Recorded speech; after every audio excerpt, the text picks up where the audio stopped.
말씀을 기록하게 하시고 또한 깨달아 알게 하시는 성령님께서 역사해 주심으로 말미암아서 큰 은혜의 시간을 되기를 간절히 소원합니다. 양이 좀 많습니다. 그래서 좀 버터를 빨리 합니다. 우리 11절 같이 읽겠습니다. 내가 보매 또 다른 짐승이 땅에서 올라오니 어린 양같이 두 뿔이 있고 용처럼 말을 하더라. 아멘.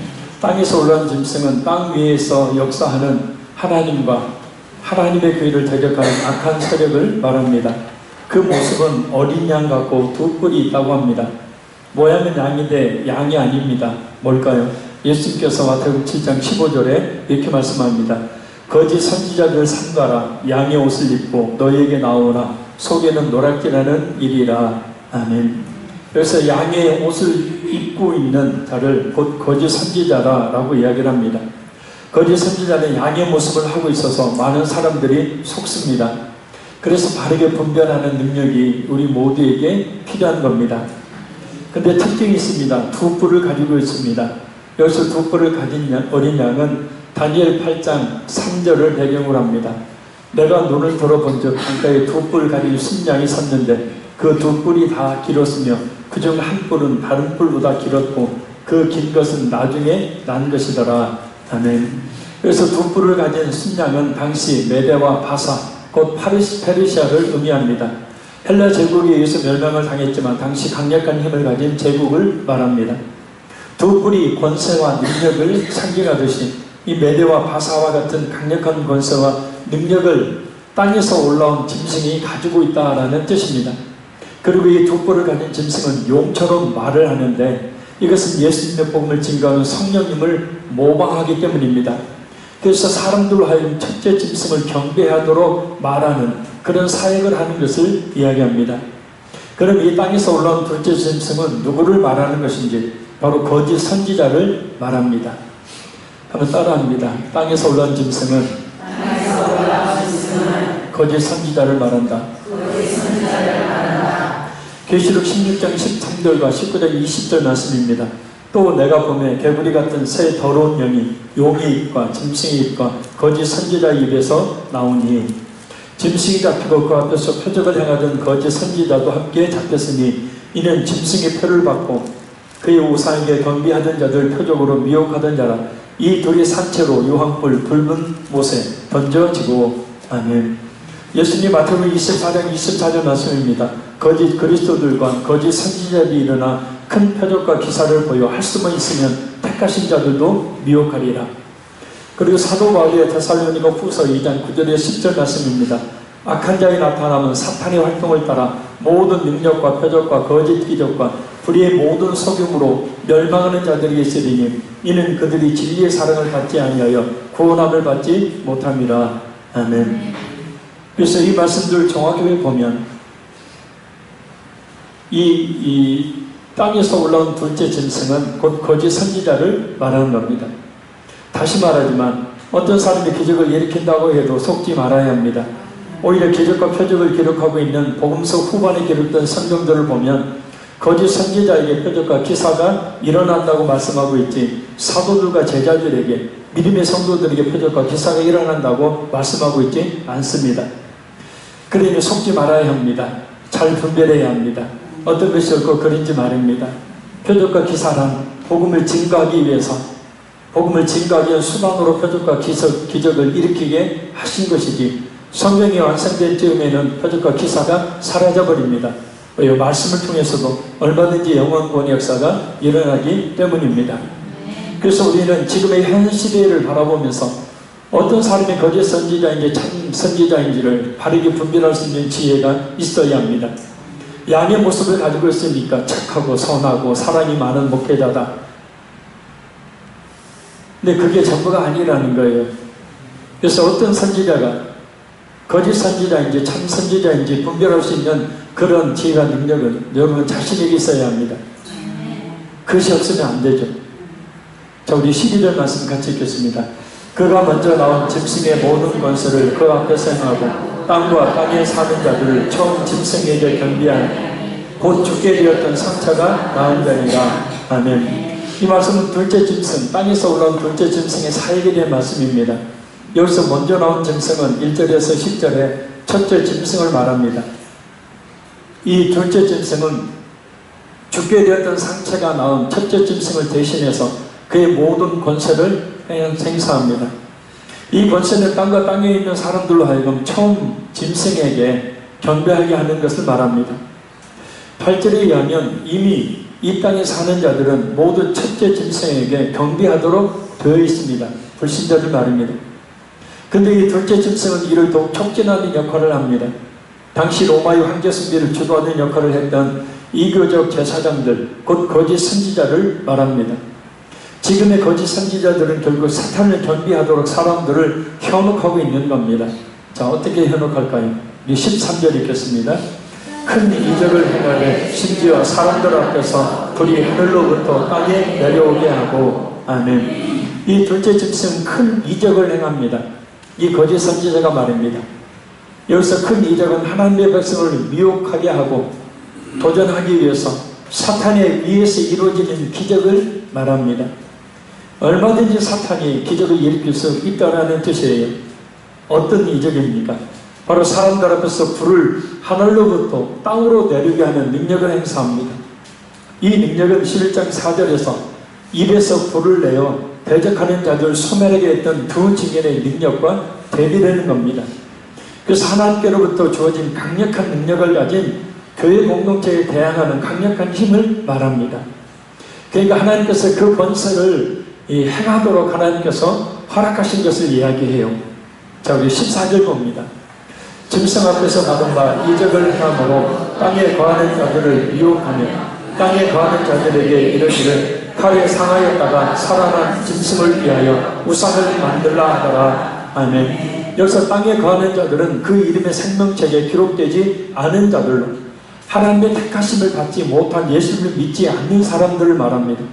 이 둘째 짐승은 첫째 짐승을 기쁘게 하기 위해서 첫째 짐승 앞에서 이적을 행합니다. 이적을 행하는 목적은 생명책에 기록되지 않은 사람들을 미혹하기 위해서입니다. 기적을 행하면 사람들이 혹해서 따라오기 때문입니다. 그러면서 칼에 상하였다가 살아난 짐승인 첫째 짐승을 위하여 우상을 만들라라고 합니다. 우리는 지난번에 이 첫째 짐승이 예수님을 모방하는 자라는 말씀을 들었습니다. 예수님이 십자가에 죽으심과 부활을 모방해서 칼에 상하였다가 살아납니다. 칼에 상하였다가 살아난 곧 하나님의 심판에 의해 죽게 되었으나 다시 살아남으로 그 초월적인 능력을 행사하고 있는 겁니다. 바로 예수님을 모방하는 이 첫째 짐승을 위해서 둘째 짐승이 하나님의 생명책에 기록되지 못한 그런 사람들로 하여금 우상을 만들라고 합니다. 당시 첫째 짐승이 뭐라 그랬죠? 바다에서 올라온 첫째 짐승이 뭐라 그랬죠? 뭘 상징한다고 그랬죠? 하나님의 나라와 교회의 성도들을 대적하고 핍박하는 이 세상 나라와 통치자를 말한다고 그랬죠. 그래서 당시 첫째 짐승은 네로 황제로 대표되는 로마 황제들을, 그리고 둘째 짐승은 로마 황제 숭배를 촉진하는 역할을 했던 이교적 제사장들을 말합니다. 그래서 당시에 여신상을 비롯한 황제를 위한 신전이 세워졌었고 이교적 제사장들이 황제 숭배를 하도록 사람들을 유혹했었습니다. 당시 로마 제국은 남유럽, 고대 중동, 북아프리카의 세계 대륙을 지배하면서 그 큰 지중해를 로마의 호수로 삼은 거대한 제국이었습니다. 이런 거대한 제국을 통치하는 데는 무력만이 아니라 무엇보다 종교의 힘이 필요했습니다. 따라서 로마는 제국 통치의 한 수단으로 로마 황제를 숭배하는 것을 국가 종교로 채택하게 됩니다. 황제 숭배는 크게 세 가지로 나타났습니다. 첫째는 황제가 죽고 나면 로마 원로원의 결의에 의해서 죽은 황제를 신으로 추리하는 겁니다. 초대 황제 아우구스투스부터 시작해서 기독교를 공인한 콘스탄티에 대제에 이르기까지 60명의 로마 황제 가운데 무려 36명이 신격화되었습니다. 황제 가족 중에서 27명이 신격화되었습니다. 둘째, 살아있는 황제가 자신을 스스로 신으로 추대하는 겁니다. 2대 황제인 칼리콜라, 5대 황제인 네로, 10대 황제인 도미티아누스가 자신을 신으로 스스로 추대했습니다. 실제는 로마 제국의 동방에 있는 속국들의 왕들이 아부하는 의미로 로마 황제를 신격화해서 황제의 신전을 앞다투어 짓고 신전에서 로마 황제의 상 앞에서 황제 숭배 의식을 행한 겁니다. 그리고 황제 숭배 의식에 참여하지 않는 사람들은 로마 제국에 대한 반역자로 간주되었고 심지어 죽임을 당하기도 했습니다. 이때 유대인들은 로마 황제 의식에 참여하지 않는 대신에 성전에서 황제를 위한 제사를 매일 드리는 것으로 타협을 했습니다. 기가 막힐 노릇이죠. 하나님을 섬겨야 될 성전에서 바로 로마 황제를 위한 제사를 매일 드린 말입니다. 그래서 유독 기독교인들만 황제 숭배를 거부해서 박해를 받으면 많은 순교자들이 나오게 되었던 겁니다. 왜냐하면 기독교인들에게 오직 주는 예수님 한 분밖에 없기 때문입니다. 하나님을 경배했기 때문입니다. 자, 계속 둘째 짐승의 사역을 살펴봅니다.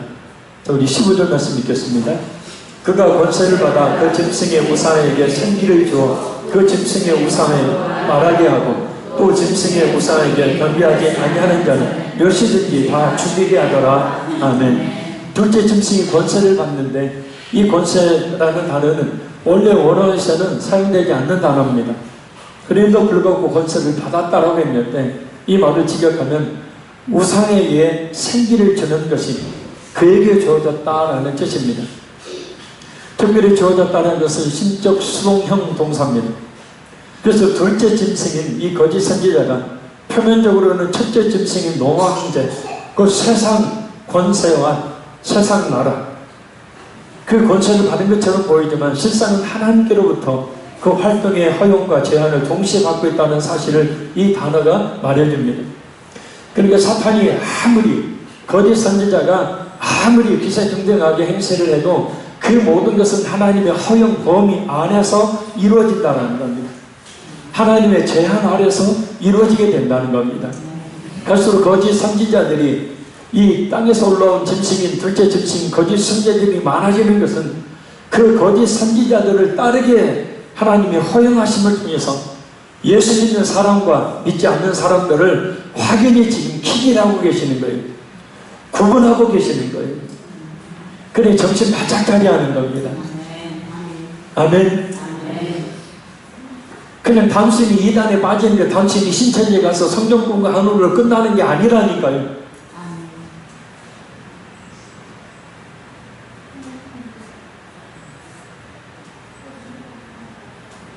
하나님이 갈라버리시는 것이라고요. 영혼은 지옥에 떨어질 자들과 영혼은 생명을 얻을 자들로 하나님이 갈라버리시는 것을 말하는 거예요. 그래 성경 공부 좀 하고 가서 이단에 모임에 가서 좀 가고 어울리고 재밌게 놀고 그것으로 끝나면 좋아요. 잘못된 사상을 그냥 배우고 그 외에 옳다고 여기고 쫓아가는 건 좋습니다. 근데 그것으로 끝나면 되는데 그것으로 끝나는 게 아니라 이미 그것은 뭐냐면 영혼이 멸망받을 자로 구분되어 버린다는 거예요.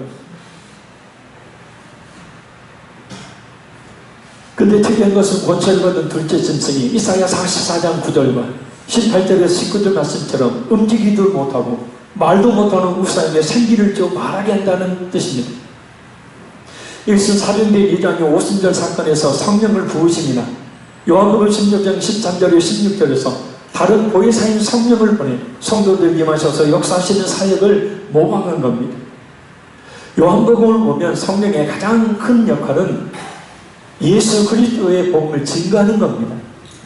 그래서 요한복음 15장 26절은 성령 하나님의 가르치시는 사역에 대해서 언급하고 있습니다.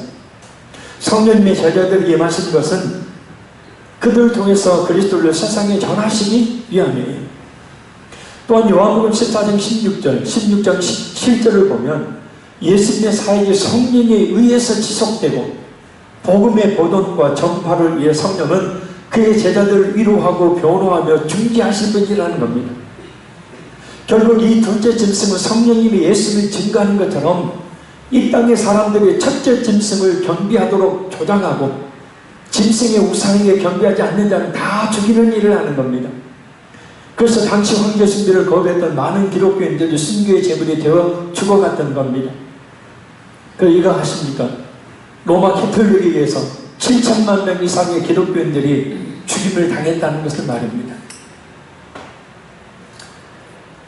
이 우상이 말하는 것을 순국교의 조모 목사는 육적인 우상에게 전자기계 장치를 설치하여 말하는 것이라고 말합니다.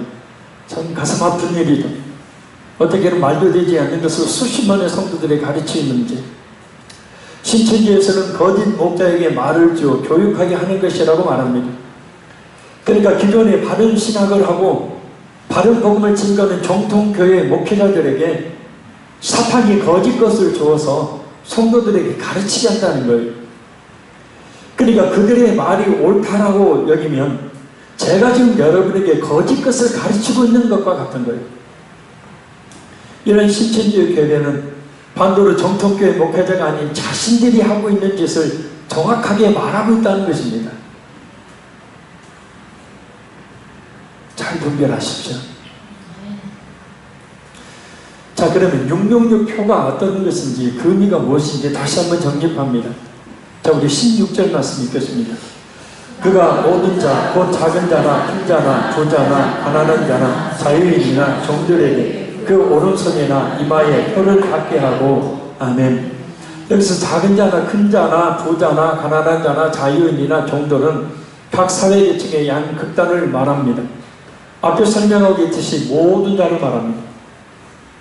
이 짐승은 이 사람들에게 그 오른손이나 이마에 표를 받게 합니다. 여기서 표는 짐승에 속해 있다라는 표시를 말합니다. 이것은 7장 2절에 4절에 나오는 14만 4천의 이마에 찍혀진 하나님의 인과 대조를 이루는 겁니다. 하나님의 인은 그리스도께 속하였다는 표시로 주어지고, 마찬가지로 이 짐승은 그것을 모방해서 자신에게 속한 자들에게 이 표를 받도록 합니다. 이 짐승이 이 표를 받도록 하는 것은 짐승의 소유라는 것을 확증하기 위함이고, 짐승을 그들의 주로 섬기도록 하기 위함입니다. 자, 그럼 구체적으로 이 표는 어떤 것인가? 자, 우리 17절 읽겠습니다. 누구든지 이 표를 가진 자 외에는 매매를 못하게 하니 이 표는 곧 짐승의 이름이나 그 이름의 소라. 아멘. 이 짐승이 모든 사람에게 오른손이나 이마에 표를 받게 했습니다. 표를 받지 않은 자들은 매매를 하지 못하도록 하기 위함입니다. 이 매매를 못하게 하는 것 때문에 많은 잘못된 성경 해석들이 있습니다. 그러나 매매의 참된 의미는 몇 가지가 있습니다. 첫째는 특별히 세대주의자들의 주장처럼 식료품을 사고 파는 것만을 말하는 것이 아니라 모든 경제 활동을 말한다는 거예요. 이것은 1세기 당시의 황제의 신상 앞에 절하지 않으면 대리석으로 된 흰 돌과 같은 표를 받을 수 없었던 성도들이 매매를 자유롭게 하지 못했던 사실을 그 배경으로 하고 있습니다. 그러니까 어디 가서 먹을 것 살려면, 어디 가서 고기를 살려면, 어디 가서 빵을, 밀을 살려면 그 표가 있어야 돼요. 그 대리석으로 된 흰 돌이 있어야 되는데 예수 믿는 사람들은 이 표를 받을 수가 없었던 거예요. 그러니 이 표가 없으니까 경제적으로 굉장히 어려운 가운데 있었던 겁니다. 제대로 사고 팔 수가 없었으니까.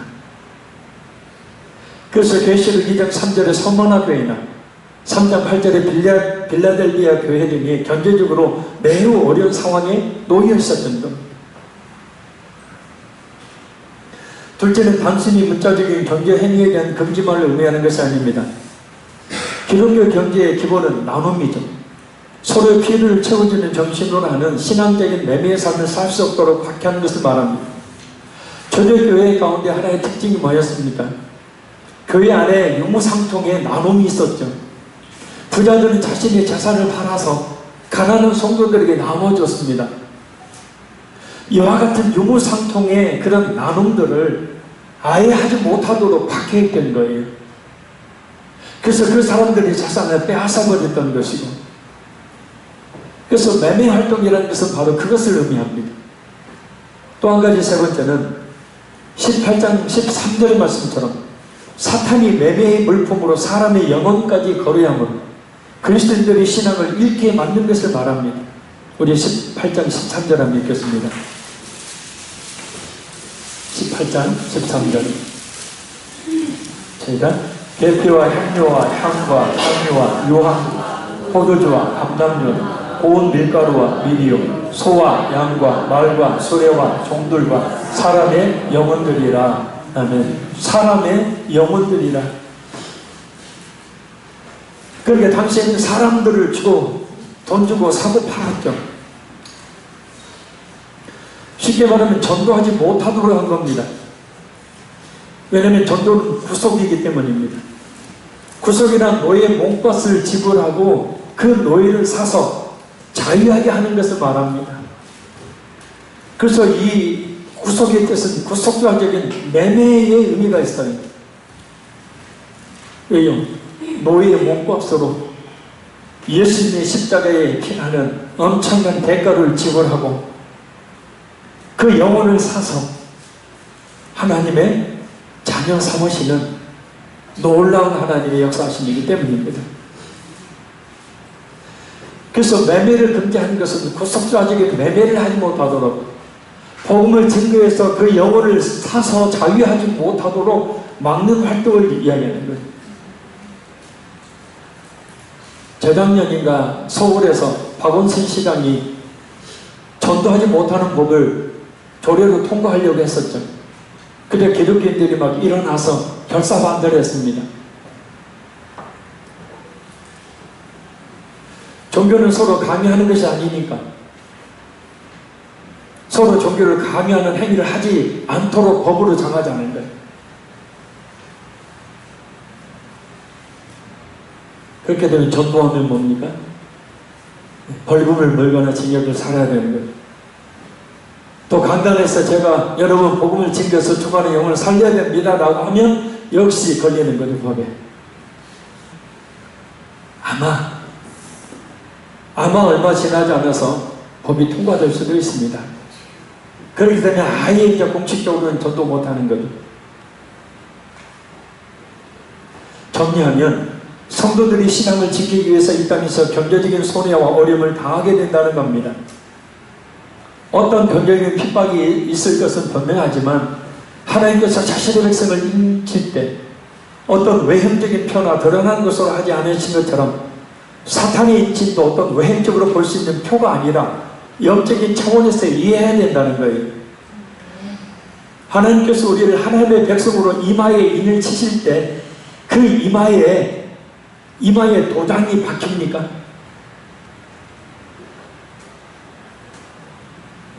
표시가 나냐고요. 예? 상징적인 행위죠. 이마는 이성입니다. 복음을 받아들이고 복음을 받아들이지 않고를 결정하는 인간의 그 얄팍한 이성이에요. 이곳에 성령께서 인 치신다. 성령께서 이곳에 인을 치신다는 것은 뭐냐면 바로 그 이성을 성령 하나님께서 지배하심으로 복음을 받아들이고 예수를 믿도록 한다는 거죠. 할렐루야. 그래서 구원의 확신을 가진 진짜 예수를 믿는 사람들은 이 이성이 예수님의 복음을 받아들여서 확실한 믿음 가운데 거하게 된다는 거예요. 그래서 이는 눈에 보이는 것이 아니고 666 역시도 마찬가지입니다. 눈에 보이는 것이 아니에요. 상징적인 겁니다. 아멘. 아멘을 좀 해서 하세요. 자, 우리 18절 마지막 읽겠습니다. 지혜가 여기 있으니 청명한 자는 그 짐승의 수를 세우거라. 그것은 사람의 손이 그의 수는 666이니라. 아멘. 멸망한 도시인 폼페이의 어느 벽에 쓰여진 낙서에 보면 나는 그의 이름이 545인 그녀를 사랑한다 라고 쓰여있다고 합니다. 실제 저도 봤습니다. 여기서 545는 이 낙서를 기록한 사람이 사랑하는 여자의 이름이라는 거예요. 왜냐하면 당시에는 현재 우리가 사용하고 있는 0, 1, 2, 3, 4와 같은 아라비아 숫자가 없었기 때문입니다. 아라비아 숫자는 14세기 말에, 그러니까 AD 1300년 이후에 인도에서 만들어졌기 때문에 초대교회 당시에는 숫자가 없었어요. 1, 2, 3, 4 이 숫자가 없었어요. 그러면 사도 요한 시대의 사람들은 숫자를 어떻게 표기했을까? 바로 히브리어와 헬라어 알파벳 철자로 수를 대신했습니다. 당시 히브리어와 헬라어는 모든 단어를 숫자로 표시할 수 있었어요. 그래서 히브리어나 헬라어에서는 사람의 이름을 그 숫자로 표시할 수 있었고, 이런 고대의 관습을 게마트리아라고 합니다. 이 계산법은 히브리어뿐만 아니라 헬라어에서도 동일하게 적용되었습니다. 예를 들어서 헬라어 알파벳 첫 자가 알파입니다. 이 알파는 숫자로 1, 베타는 숫자로 2, 그리고 이오타는 숫자로 10, 이와 같은 등으로 계산을 했어요. 알파벳의 숫자를 적용해서. 당시 유대인들의 헬라인들은 이름 전체를 숫자로 만들어 부르는 계산법을 사용하고 있었던 겁니다. 그래서 사람의 수라고 말씀하고 있는 거예요. 대표적인 숫자 계산의 예는 마태복음 1장 17절입니다. 마태는 복음서의 서두인 1장에서 예수님의 족보를 14라는 숫자가 시리즈로 3번 반복되게 만들었는데, 이것은 게마트리아 방법으로 계산한 겁니다. 자료를 한번 보겠습니다. 이 다윗이라는 이름의 뜻은, 이것이 뭐냐면 밥, 와우, 밥이라는 뜻입니다. 그래서 이 다윗 바브와 와우와 바브, 이것은 사, 알레, 베타, 벤마, 달레. 그래서 사의 14대 해가지고 사, 이해보죠? 이렇게 비슷하게 해놨나? 네, 밥, 와우, 바브 해서 총 합치면 뭡니까? 14가 나오게 만든 거예요. 그래서 이렇게 당시에는 수가 없었기 때문에 이것은 히브리어는 오른쪽부터 이렇게 읽어갑니다. 바브, 와우, 바브. 그래서 이와 같은 방법들로 이 하나의 철자, 하나의 숫자를 계속해서 대입해서 적용해서 사용하는 겁니다. 자, 이런 이 계산법은 666이라는 숫자가 누구를 의미하는지 밝혀내는 시도들을 오랫동안 해왔었습니다. 어떤 사람은 긴 로마 황제들의 이름을 헬라어나 히브리어로 반복해서 666으로 맞췄는데, 대표적인 황제들은 가이오스, 네로, 베스파니안, 티투스, 도미티안 등입니다. 특히 네로 카이사르 라는 이름을 히브리어로 바꾸면 가장 근접하게 바로 666이라는 숫자가 나옵니다. 그래서 일반적으로 당시에 네로를 666의 진유성으로 주장을 했습니다. 근데 문제는 네로의 이름이 그것으로 끝나는 게 아니라 네로의 전체 이름은 임파르토르 네로 글라우디오 가이스 아우구스트 게르마니쿠스입니다. 그러니까 이 말에서 666이 나올 수가 없는 거죠. 또한 다른 문제는 7교회가 그 이름을 알고 있었더라도 이미 이 단어가 상징하는 것이 무엇인지를 잃어버린 상황에서 숫자만을 통해서 그 속에 함축된 단어를 찾아내서 인물의 이름을 밝히는 것은 거의 불가능한 겁니다. 또한 지금까지의 시도들을 보면 알 수 있듯이 여러 사람의 이름으로 그 숫자가 불려질 수 있어서 누구인지 정확하게 알기 어렵다는 겁니다. 또 다른 문제는 네로를 히브리어로 바꿔 그 숫자를 계산하면 666인데, 실제 요한이나 그 독자가 히브리어로 바꿔서 네로의 이름을 숫자로 계산했을까 하는 의문이 있다는 겁니다. 왜 네로가 뻔하다. 실제 초대교회들이 666을 그리스도를 핍박하는 대표자로 네로나 당시 기독교인들을 핍박했던 도미티안 황제라고 이해했다고 하더라도, 사도 요한은 이 숫자가 바로 그 황제를 말하는 것이 아니라 하나님의 왕국을 핍박하며 하나님께 드려야 될 경배를 대신 받고자 하는 그런 모든 사람들을 말한다는 겁니다. 그래서 이 짐승의 수인 666의 의미를 이 관점에서 살펴보는 것이 합당합니다. 자, 그렇다면 666의 숫자의 의미를 요한계시록에서 일반적으로 사용하고 있는 숫자의 의미 가운데 살펴볼 필요가 있습니다. 실제 게마트리아 이 계산 방법을 이용해서 짐승, 이 헬라어로 테리온이라는 말입니다. 이 헬라어 단어의 알파벳 숫자를 합치면 그 합이 666으로 나옵니다.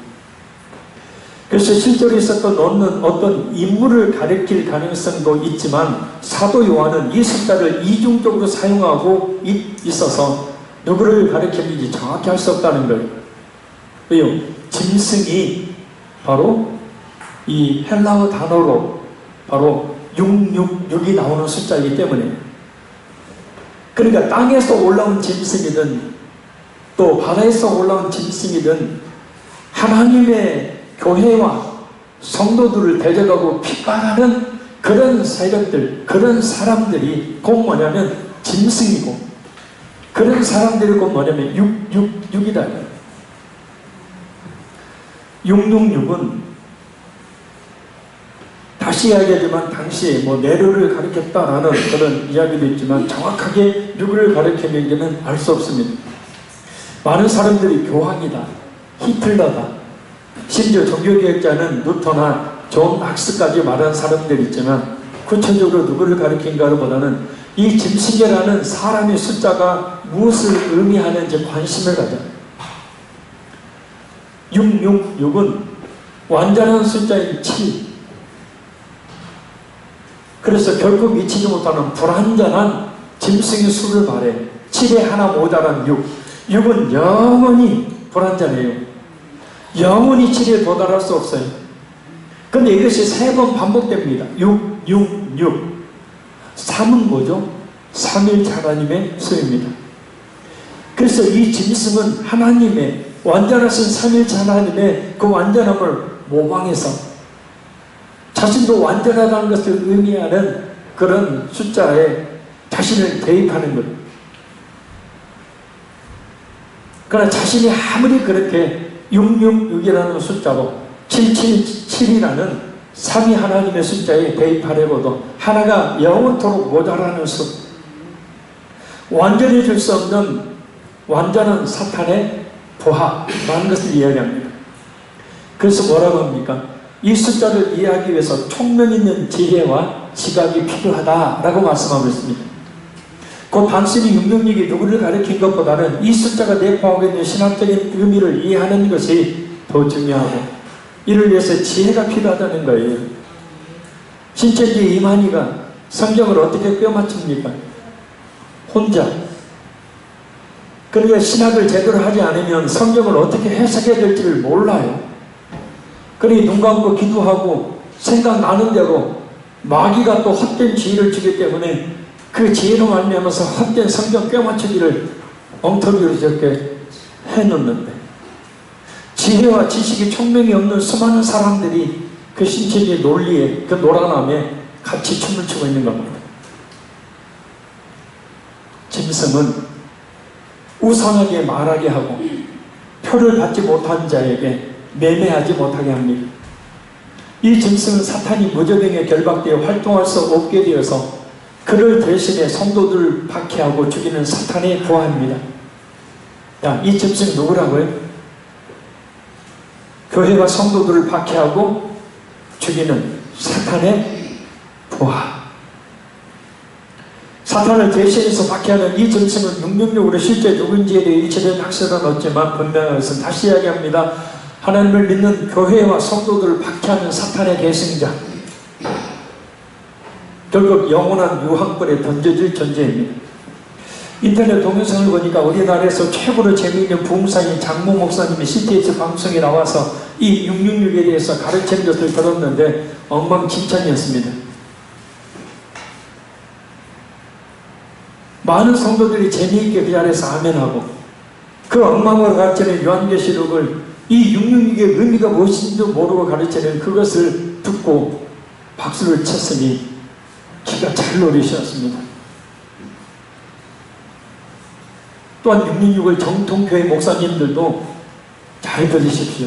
바코드, 또 슈퍼컴퓨터, 베리칩이라고 말합니다. 신천지에서는 참 웃긴 꿰맞추기를 합니다. 땅에서 올라온 짐승으로 배도한 솔로몬의 666금을 빙자한 것. 이게 666은 11계상 10장 14절에서 16절에 보면 이 솔로몬이 얼마나 많은 자산을 가지고 있는지를 이야기하면서 솔로몬의 금의 그 키로, 금의 그 무게가 666달란트라고 이야기합니다. 그러니까 1달란트가 금 약 38kg 예상됩니다. 우리에게 주신 은사 달란트, 교회를 섬기도록 우리에게 주신 그 직분, 그 은사 그 달란트가 말입니다. 결코 작은 게 아니라는 거예요. 아멘. 1달란트, 그냥 1달란트 받은 자는 그것을 무시해버렸어요. 직분 받아놓고도 뒷짐지고 일하지 않았습니다. 이 게으르고 악한 종아, 내 처벌이시죠. 그러니까 1달란트가 금이 수십 킬로니까 말이에요. 그것을 금액으로 환산해보세요. 엄청난 양이에요. 엄청난 금액이에요. 그게 곧 우리에게 주신, 교회를 섬기도록 주신 은사나 달란트들이 하나님이 얼마나 귀하게 여기시고 우리에게 주신 것이 모른다라는 거예요. 아멘. 자, 솔로몬의 금의 무게가 666달란트였어요. 그냥 무게를 말하는 거예요. 근데 신천지는 이 개역 성경만 봐야 되니까, 영어 성경이고 원어고 볼 자신도 없고 볼 능력도 없고, 주석을 보면은 엉터리 교리가 나오고, 자기들 생각에는 자기의 교리에 맞지 않는 그런 것들이 나오기 때문에 아예 주석도 못 보고, 못 보게 하고, 영어 성경이고 원어 성경이고 아주 못 보고 그냥 뭡니까? 그냥 한글 개역 성경만 바라보고 666하고 똑같이 나올 수가 어디 있냐? 바로 이 솔로몬의 금무게를 보니까 666이 나온다. 그래서 배도한 솔로몬의 666금을 빙자한 것이라고 666을 그렇게 해석을 합니다. 자, 웃기죠? 그런데도 사람들이 강해요. 자, 다시 말씀드립니다. 이 요한계시록은 AD 90년에서 96년 사이에 기록된 성경입니다. 지금부터 약 1900년이 넘는 시간, 한국이 아닌 소아시아 지역이라는 공간적인 차이를 가지고 있는 성경이에요. 그리고 1차적인 요한계시록을 받는 대상은 당시 소아시아 7교회였습니다. 그래서 당시 시대적인 상황과 배경, 즉 정치, 경제, 문화, 사회, 풍습, 특별히 유대인들의 묵시문학을 알지 못하면 이 요한계시록을 올바로 해석할 수가 없어요. 힘들어서 하셨어요? 저도 힘들어요. 하나라도 알아야 우리 믿음 지키니까. 그냥 눈 감고 묵상한다고 알 수 있는 그런 성경이 아닙니다. 극단적인 문자적 해석이나 지나친 영적 해석, 그 지나친 알레고리적인 해석을 해서 하나님께서 요한계시록을 기록해주신 목적과 전혀 다른 해석으로 사람들 잘못된 길로 가게 하는 일들이 많이 벌어지고 있습니다. 그래서 이것 때문에 요한계시록 22장 18절 19절 이렇게 경고합니다. 내가 이 두루마리의 예언의 말씀을 듣는 모든 사람에게 증언하노니 만일 누구든지 이것들 외에 더하면 하나님이 이 두루마리에 기록된 재앙들을 그에게 더하실 것이요, 만일 누구든지 이 두루마리의 예언의 말씀을 제하여버리면 하나님이 이 두루마리에 기록된 생명나무와 및 거룩한 성의 참여함을 제하여버리십니다. 쏙 빼고 전하든지 없는 것 전하든지 할 때는 영혼의 멸망이 당하게 된다. 요즘 잘못된 정보훈련에 빠져있는 사람들이 666을 가지고 사람들을, 특히 기독교인들까지도 두려움에 빠뜨리고 있습니다. 바로 이 666이 짐승의 표의, 그것이고 베리칩이라는 거예요. 잘 들으세요. 베리칩 성경 안 나와 있으니까 적으세요. 한 가지 알아야 될 것은 이 사람들이 지금은 베리칩이 짐승이 있다고 주장하고 있지만 이전에는 바코드라고 주장했었죠. 그것이 맞지 않으니까 이제는 베리칩이 짐승의 표이고 이것을 받으면 지옥에 가니까 받지 말라고 주장을 합니다. 자, 그럼 그들이 주장한 베리칩이 진짜 짐승의 표인가? 베리칩에 대해서 좀 알아볼 필요가 있습니다.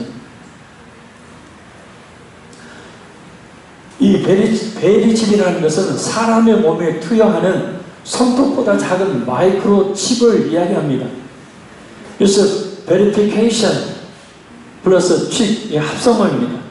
그래서 신원이나 정보를 확인하는 칩의 의미를 가지고 있어요. 그래서 교통카드와 비슷한 원리인 RFID, Radio Frequency Identification, 이런 RFID 이런 원리로 작동을 합니다. 뭐냐면 주파수를 이용해서 아이들이 식별하는 시스템입니다. 일명의 전자 태그를 이야기하는 거예요. 그래서 주파수를 쏴서 그 칩의 정보를 읽는 것을 이야기하는 거예요. 베리칩은 미국의 플로리다주의 베리칩이라는 회사에서 만들어진 제품입니다. 2004년 FDA, 미국 식품의약국의 승인을 받았습니다. 장점이 있어요. 유괴당한 아이들이나 치매로 방황하는 노인들의 위치를 확인할 수 있고 범죄자들을 관리하고 추적할 수 있다는 겁니다. 쉽게 말해서 지금 성범죄자들에게 전자팔찌 채우듯이 몸속에 심어버리는 겁니다. 그리고 그것을 통해서 각종 그 사람의 정보나 결제 수단으로 카드처럼 사용할 수가 있는 거예요. 단점은 뭐냐? 전용 스캐너를 통해서 메모리에 저장된 각종 정보를 읽을 수 있기 때문에 스캐너만 있으면 각종 개인정보와 사생활을 너무 쉽게 침해당할 수 있다는 겁니다. 이게 그 사람 지나가는데 내가 스캐너를 가지고 있으면 스캐너가 뭐냐면 읽는 거예요. 정보를 읽는 어떤 기기를 말합니다. 그 사람이 지나가는데 내가 스캐너가 있으면 그 사람이 어떤 사람인지, 어떤 병에 걸렸는지, 어디에 살고 있는지, 정신 상태가 어떤지, 그 사람의 가족관계가 어떤지 모든 것들이 다 떠버리는 거예요. 그리고 20대 칩에 의해서 인체의 부작용이나 질병이 발생할 가능성도 있습니다. 작동도 있지만 아직도 단점도 만만치 않아서 인체의 이식은 많이 이루어지지 않고 있지만 지금 애완동물이나 가축의 관리에는 점차 이용이 증가하고 있는 추세입니다. 한국도 2007년부터 애완동물 등록제를 시행하고 있는데 여기에 베리칩을 사용하고 있습니다. 비용은 내장형 1만원, 외장형 3,000원. 특히 애완개를 등록하지 않을 시 벌금이 40만원 과태료가 부과됩니다. 베리칩은 단점도 많지만 장점도 많습니다. 이 베리칩은 짐승의 수인 666을 말하는 것이 아닙니다. 베리칩은 전혀 그것과 관계없는 거예요. 아멘. 구원받지 못하는 경우는 오직 하나밖에 없어요. 예수를 믿지 않는 경우. 칩 하나에 의해서 구원이 좌우된다면 우리 예수님 뭐가 됩니까? 우리의 구원은 예수님을 구원자로 믿음으로 받을 수 있습니다. 그리고 확실한 믿음으로 한 번 구원을 받은 성도는 결코 그 구원을 빼앗길 수 없습니다. 왜냐하면 하나님께서 성령으로 인쳐 주셨기 때문입니다. 그래서 베리칩을 받으면 구원받지 못한다고 말하는 극단주의적 종말론자들의 주장은 구원의 진리를 한참이나 벗어난 비성경적인 비상식적인 주장입니다. 속지 마십시오.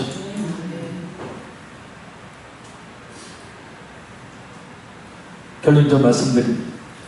둘째 짐승이 거짓 선지자는 하나님의 생명력에 괴롭히지 못한 자들에게 거짓 이적을 행하고 우상을 만들어서 첫째 짐승을 경배하도록 만듭니다.